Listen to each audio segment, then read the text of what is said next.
គ្រូបាទអញ្ចឹងលោកគ្រូចង់ឲ្យលោកគ្រូបញ្ជាក់បន្តិចទៀតមើលថាឆ្លងកាត់ជាមួយនឹងបទពិសោធន៍លោកគ្រូនៅពេលដែលលោកគ្រូចុះមើលហុងស៊ុយឲ្យភ្ញៀវកន្លងទៅណាធ្លាប់ប៉ះជាមួយនឹងអមនុស្សយាយីលោកគ្រូអត់ឬក៏មិនឲ្យការងារយើងទៅមុខកើតទៅលោកគ្រូអឺ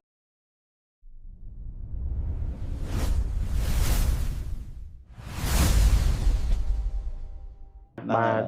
តាលោកគ្រូមានប្រសាសន៍មុនមកថាលោកគ្រូបិទចំបពិសោធន៍ច្រើនតាក់ទងជាមួយនឹងរឿងភ្នោរឿងអីចឹងលោកគ្រូเนาะបាទអញ្ចឹងបានន័យថាចុះលោកគ្រូពេលដែលលោកគ្រូឆ្លងកាត់បទពិសោធន៍ហ្នឹងអញ្ចឹងលោកគ្រូ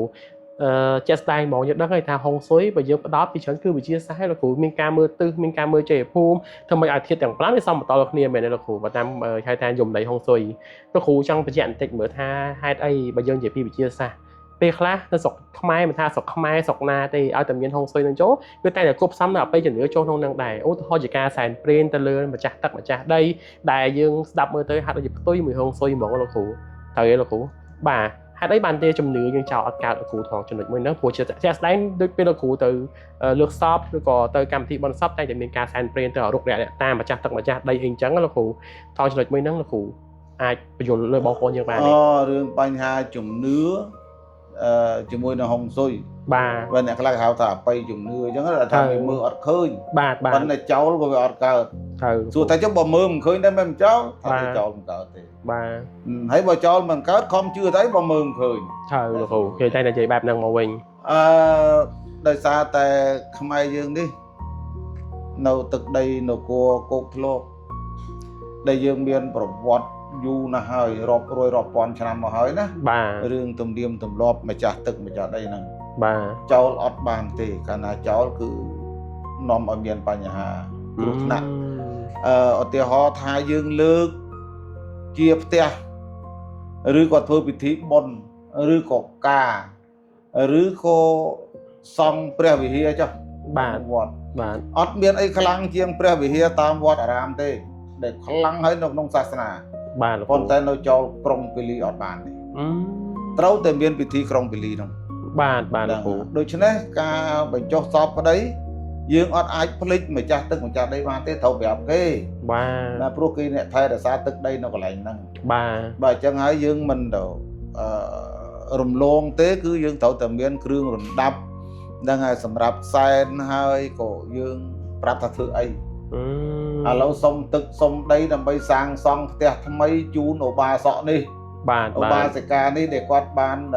លាចាកលោកហើយគាត់មកកាន់កន្លែងនេះផ្ទះថ្មីយើងសុំម្ចាស់ទឹកម្ចាស់ដីគេទៅបាទហ្នឹងដោយសារអីពីដើមមកតាមទម្លាប់គឺស្ដេចក្រុងពាលីហ្នឹងគេអ្នកគ្រប់គ្រងទឹកដីហ្នឹងបាទហ្នឹងហើយដល់មុនពេលគេចាក់ចេញហ្នឹងគេផ្ដាំទៀតថាបើមានពិធីការអីឲ្យសុំគេផងហ្នឹងហើយអញ្ចឹងពីដើមទឹកដីនេះគឺគ្រប់គ្រងដោយស្ដេចក្រុងពាលី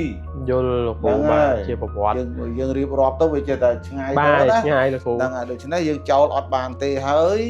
បើសិនជាយើងចោលអាចថាអ្នកដែលទៅបញ្ចុះសពហើយយើងអត់បានសែនសុំម្ចាស់ទឹកម្ចាស់ដីនោះគឺ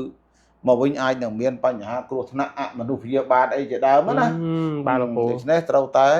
មានហើយចំណុចហ្នឹងអត់អាចខានបានទេយល់លោកគ្រូយល់ចុះបានន័យថាទោះបីជាហុងស៊ុយយើងនិយាយពីជាវិទ្យាសាស្ត្រសង្កត់ថា 100% ហ្មងលោកគ្រូពីរឿងហុងស៊ុយនេះប៉ុន្តែរឿងអបិយជំនឿតាក់ទងជាមួយនឹងការសែនព្រេនជាប្រពៃណីខ្មែរយើងជាជំនឿរបស់ខ្មែរយើងគឺយើងអត់ចោលកើតដែរបាទព្រោះអមនុស្សធ្វើបတ်តែយើងមើលអត់ឃើញដូចប្រពុតមានពុទ្ធិកាអញ្ចឹងរបស់អស់ហ្នឹងវាមានមែននៅក្នុងโลกនេះបាទយើងបង្កើតអត់បានទេព្រោះប្រពុតក៏មានពុទ្ធិកាបែបហ្នឹងដែរអញ្ចឹងលោកគ្រូបាទអញ្ចឹងលោកគ្រូចង់ឲ្យលោកគ្រូបញ្ជាក់បន្តិចទៀតមើលថាឆ្លងកាត់ជាមួយនឹងបទពិសោធន៍លោកគ្រូនៅពេលដែលលោកគ្រូចុះមើលហុងស៊ុយឲ្យភ្ញៀវកន្លងទៅណាធ្លាប់ប៉ះជាមួយនឹងអមនុស្សយាយីលោកគ្រូអត់ឬក៏មិនឲ្យការងារយើងទៅមុខកើតទៅលោកគ្រូចេះកាលណាយើងសែនមិនត្រូវខ្ញុំធ្លាប់ជួបណាបាទដូចថាជាងក៏ដោយពួកគាត់អ្នកធ្វើមុងហ្នឹងគាត់នឹងមានបញ្ហាតែទី1យើងកណនាមើលថាធ្នូប៉ះអសលឬអត់បាទតាមពិតធ្នូនោះវាអត់មានប៉ះអសលទេវាអត់មានប៉ះតារាសាស្ត្រមិនល្អទេប៉ុន្តែការងារនេះយឺតយ៉ាវឬក៏នាំឲ្យជាងមានបញ្ហាឬក៏ដំណើររបស់យើងទៅមកហ្នឹងហើយមិនគួរឲ្យកើតវាទៅជាកើតបាទឧទាហរណ៍ថាយើងកំពុងតែបើកបរអញ្ចឹងយើងប្រុងប្រយ័ត្នបំផុត ស្រាប់តតមានអាផ្លូវចេញមកនោះក្មេងឬក៏មនុស្សវាជិះម៉ូតូចេញមកវាអត់បានគិតថាអាហ្នឹងផ្លូវធំទេ បាទ ហ្នឹងហើយបើសិនជាយើងមិនប្រុងប្រយ័ត្នវាធ្វើឲ្យយើងមានគ្រោះថ្នាក់ បាទ ហ្នឹងហើយអាហ្នឹងចំណុចទី1ចំណុចទី2ឧទាហរណ៍ថាយើងទៅសុំជីកដីនៅកន្លែងហ្នឹងអញ្ចឹងបានបុរាណពីដើមគេសែនឡគេនេះ បាទ សែនឡគេហ្នឹងគេសែនយ៉ាងម៉េចគេសែនខ្លាចអមនុស្សទាញអាតនិចឡគេហ្នឹងឲ្យវាខុសអង្សា អូ អញ្ចឹងបានគេសែនឡគេមានវិធីសែនឡគេនៅក្នុងផុងទុយជីន បាទ ហ្នឹងហើយអញ្ចឹងសែន បាទ ណាសូមម្ចាស់ទឹកម្ចាស់ដីហ្នឹងថែរក្សានៅកន្លែងហ្នឹងគឺសូមធ្វើយ៉ាងម៉េចឲ្យយើងខ្ញុំវាស់វែងទៅមានភាពសុក្រិត អូ ហ្នឹងហើយ បាទលោកគ្រូបាទ ដូច្នេះវាមានច្រើនបញ្ហាទៅតេតិននឹងជំនឿហើយនឹងគេហៅថាផុងទុយហ្នឹងព្រោះអីការវាស់ហ្នឹងដើម្បីរកអង្សានឹងឃើញហើយអាអង្សាហ្នឹងវាគណិតជាមួយនឹងចក្រវាលដែរ បាទ វាមិនមែនតែរឿងថាយើងអង្សាតែមួយអង្សាហ្នឹងទេកម្លាំងចិត្តរបស់យើងហ្នឹង បាទ នៅពេលដែលយើងបន់ស្រន់ពេលអីណាពេលយើងបន់ស្រន់យើងស្នើសុំអីហ្នឹងអារម្មណ៍របស់យើងប្រមូលមកឲ្យមូលមកហើយវានឹងคอนเนคទៅជាមួយនឹងចក្រវាលនោះវាធ្វើអារម្មណ៍យើងបានដឹងថាកន្លែងនេះជួបរឿងអីល្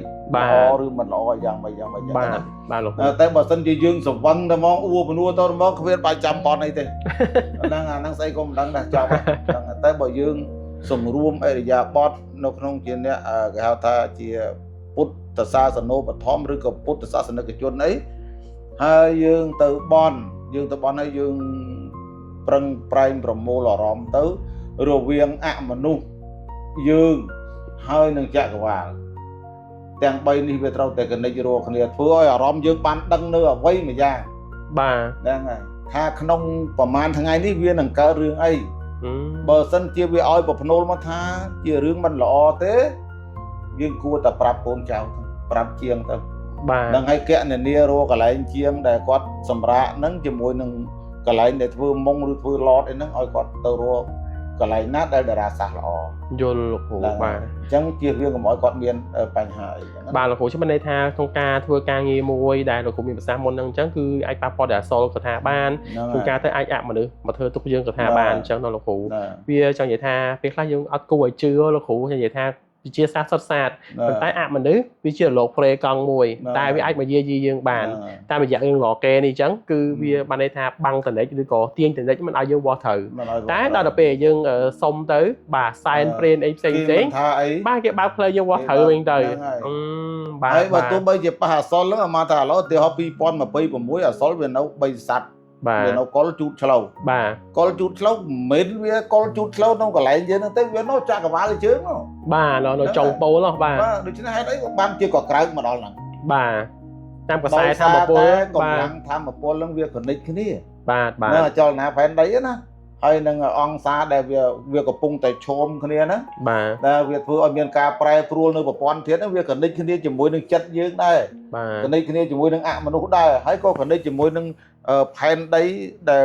ទីទួលដែលយើងកំពុងតែធ្វើការហ្នឹងដែរ បាទ វានាំឲ្យរំញ័រក៏ក្រើកអីចឹងដល់តារាសាស្ត្រដល់តារាសាស្ត្រវាមាននៅចិត្តយើងហ្នឹងឯណា បាទ វានៅជាភពមួយផ្សេងតា បាទ ចុះហេតុអីក៏យើងប៉ះក្នុងអង្គសារដែលកន្លែងវាចុះយើងមានបញ្ហា បាទ ដូច្នេះរឿងអមនុស្សរឿងវិទ្យាសាស្ត្ររឿងមនុស្សយើងគឺជារឿងមួយមិនអាចកាត់គ្នាបានទេ បាទ វាត្រូវតែមានចលនាមួយហៅថាឲ្យវាស្របគ្នាណា បាទវា50-50ម្នាក់លោកគ្រូ វាឆុងគ្នា បាទបាទចាំមិនថាជំនឿមិនអាចចោលវិទ្យាសាស្ត្រក៏មិនអាចចោលជំនឿបានដែរបាទលោកគ្រូបានបកស្រាយច្រើនមែនតើតើតជាមួយនឹងវិទ្យាសាស្ត្រជាមួយនឹងហុងស៊ុយអញ្ចឹងលោកគ្រូបាទអញ្ចឹងជាចុងក្រោយលោកគ្រូមានអីពី5ផ្ញើទៅបងប្អូនយើងតិចទេលោកគ្រូ ជាចុងក្រោយគឺសូម5ផ្ញើទៅបងប្អូនកូនក្មួយទាំងអស់ណាអ្នកណាក៏ចេះដែរនិយាយហ្នឹងហើយអ្នកណាក៏ចេះដែរក្នុងការពន្យល់ប៉ុន្តែអ្នកអនុវត្តចេះឬអត់ បាទ សុំតែប៉ុណ្្នឹងទេទ្រឹស្ដីបូកនឹងការអនុវត្តបើចេះទៅទ្រឹស្ដីមិនធ្លាប់មានការអនុវត្តទេពិសេសគឺរឿងធ្នូហ្នឹងហើយមិនធ្លាប់មានការអនុវត្តទេមិនធ្លាប់គេហៅថាធ្វើដោយផ្ទាល់ដៃទេគឺ បងប្អូនបថុយអត់បានទេគ្រោះថ្នាក់ហ្នឹងដូច្នេះត្រូវតែជំនាញ បាទដូចបដិបត្តិ ត្រូវតែ បដិ ច្បាស់ ញ្ញាតចឹង ហ្នឹង លោកគ្រូ ហើយបើអត់ច្បាស់ទេគឺគ្រោះថ្នាក់ដល់កូនចៅតជំនាន់បាទហ្នឹងហើយសូមអ អូ រ ខេ គុណ បាទអរគុណច្រើនលោកគ្រូបាទអរគុណច្រើនបងប្អូនអរគ្នាដែលតាមដាន podcast នេះតាំងពីដើមដល់ចប់ចឹងសម្រាប់បងប្អូនយើងដែលគាត់មានសំណួរចង់សួរទៅកាន់លោកគ្រូផ្ទាល់អាច comment នៅក្នុងវីដេអូនេះបានខ្ញុំនឹងធ្វើការយកសំណួររបស់បងប្អូនទាំងអស់គ្នាទៅសួរលោកគ្រូផ្ទាល់ដើម្បីឲ្យបកស្រាយនៅចម្ងល់របស់បងប្អូនទាំងអស់គ្នាអរគុណជួបគ្នាវីដេអូក្រោយ